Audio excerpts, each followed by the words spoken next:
नमस्कार, the leader Hindi के Bareilly bulletin में आपका स्वागत है। मैं हूं आपके साथ अभिनव रस्तोगी। आइए फटाफट अंदाज में जानते हैं कि आज बरेली में दिन भर क्या रहा। नौमेला मस्जिद में हुई मौलाना तौकीर रजा खां की यौम दुआ। ऑल इंडिया इत्तेहाद मिल्लत काउंसिल के प्रमुख व नबीर आला हजरत मौलाना तौकीर रजा खां की यौम दुआ इस्लामिया ग्राउंड की बजाय नौमेला मस्जिद में हुई। पहले ये कार्यक्रम इस्लामिया इंटर कॉलेज मैदान में होना था, लेकिन प्रशासन ने इसकी अनुमति नहीं दी। इस्लामिया ग्राउंड को बैरिकेटिंग करके बंद कर दिया गया और भारी फोर्स तैनात कर दिया गया।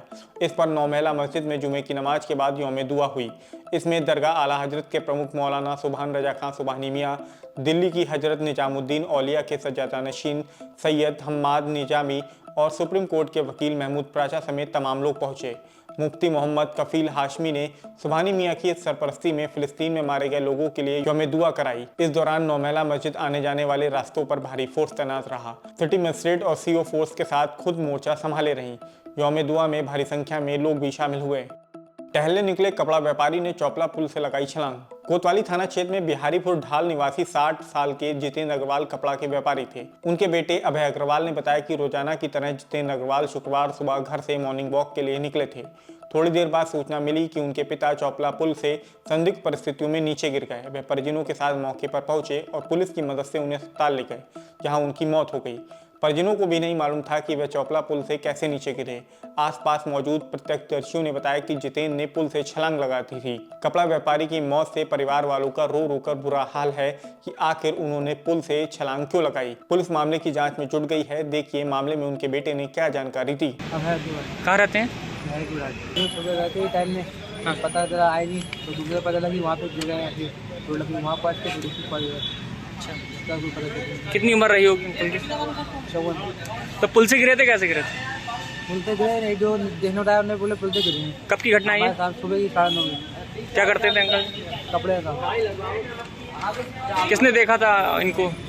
मैं मार्केट के बंदे हैं, मार्केट बंदे। द लीडर हिंदी की खबर पर बड़ा असर, लुटेरी दुल्हन पर मुकदमा।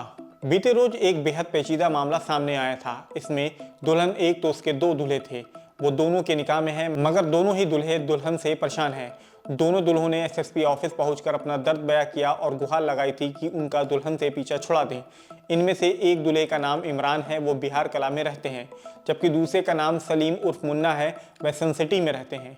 दोनों को भोजीपुरा में रहने वाली लुटेरी दुल्हन खातून ने अपना शिकार बनाया और निकाह किया, फिर माल लूटकर फरार हो गई थी। इतना ही नहीं, दहेज का झूठा मुकदमा लिखवा दिया और समझौते के नाम पर 2 लाख रुपए की डिमांड कर रही थी। लुटेरी दुल्हन कई और नौजवानों को भी अपना शिकार बना चुकी है। द लीडर हिंदी ने दोनों दुल्हों से बात करते हुए लुटेरी दुल्हन की खबर को प्रमुखता से चलाया तो उसका बड़ा असर दिखा। पुलिस ने लुटेरी दुल्हन के खिलाफ मुकदमा दर्ज कर लिया है। देखिए मामले में एसपी सिटी राहुल भाटी ने क्या जानकारी दी। कल दिनांक 16 नवंबर 2023 को महोदय एसएसपी महोदय के ऑफिस में एक प्रार्थना पत्र प्राप्त हुआ था, जिसमें इस उक्त महिला के पूर्व पतियों द्वारा तहरीर दी गई थी कि उनके साथ धोखाधड़ी करके शादी की गई और उनका शादी के बाद सामान लेकर फरार हो जाती थी। इस संबंध में थाना इज्जतनगर पर मुकदमा पंजीकृत किया गया है एवं आईपीसी की सुसंगत धाराओं में मुकदमा पंजीकृत करने के बाद जो भी विधिक कार्रवाई शेष होगी संपूर्ण कर ली जाएगी। प्राइवेट एम्बुलेंस की मनमानी पर डीएम ने दिए सख्त आदेश। डीएम रविंद्र कुमार ने शुक्रवार को विकास भवन सभागार में जिला स्वास्थ्य समिति की बैठक करी। इस दौरान उन्होंने प्राइवेट एम्बुलेंस की मनमानी पर सख्त आदेश दिए कि किसी भी रोगी को उसकी मर्जी के बिना निजी अस्पताल में भर्ती न कराया जाए। उन्होंने प्राइवेट एम्बुलेंस संचालकों व आईएमए को पत्र लिखकर आदेश जारी करने के निर्देश दिए हैं। बैठक के दौरान रामनगर, फरीदपुर, पीर बहौड़ा, नदौसी, घेर जाफर खां में टीकाकरण की प्रगति खराब मिलने पर नाराजगी जाहिर की। एमओआईसी को निर्देश दिए कि नियमित टीकाकरण के कार्य को 100% पूर्ण कराया जाए। उन्होंने डिप्थीरिया के साल में 46 केस मिलने पर चिंता व्यक्त करी और स्थिति में सुधार लाने के निर्देश दिए। बीडीए ने बुलडोजर चलाकर ध्वस्त किए अवैध कॉलोनियों के निर्माण। बरेली विकास प्राधिकरण का बुलडोजर दूसरे दिन भी बड़ा बाईपास पर स्थित अवैध कॉलोनियों पर गरजा। बीडीए ने प्रेम यादव और केपी कनौजिया की एलादपुर पुलिस चौकी के पास स्थित 45 बीघा की अंबर ग्रीन सिटी और हाईवे इंक्लेव नाम की अवैध कॉलोनियों का निर्माण बुलडोजर से जमींदोज कर दिया। इसके अलावा एलादपुर में कुंज वाटिका के नाम से सियाराम साहू की 30 बीघा की अवैध कॉलोनी को बुलडोजर चलाकर ध्वस्त कर दिया।